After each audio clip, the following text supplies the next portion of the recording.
JR, nandyan si Ma'am Grace, nandito rin si Ma'am Franz, di ba? So, wala talagang magko-complain.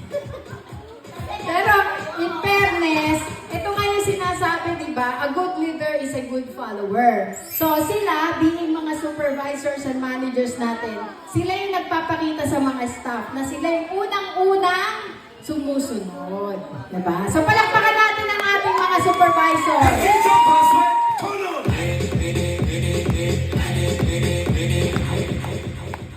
Okay. So, yung last na makakakuha ng 2,000 pesos,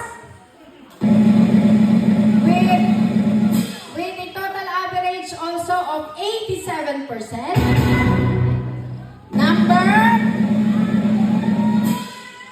24, Chef JR.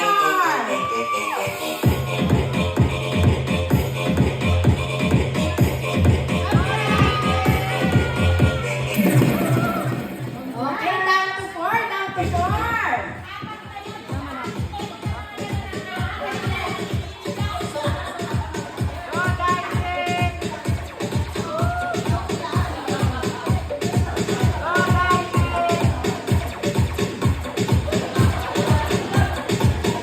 Siguro maganda, bago natin anuhin yung top 3, piliin na natin kung sino sa kanilang apat yung star of the Halloween.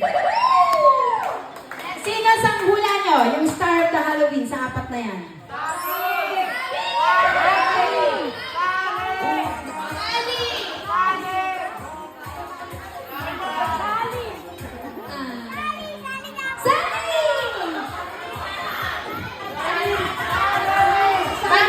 Bakit si Sally? Bakit si Sally?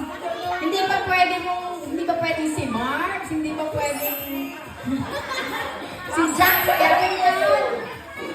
Anyway, itong apat na natitira na to, lahat naman sila yung winner na. Kasi ang pinakamababang premyo dyan ay 5,000 pesos.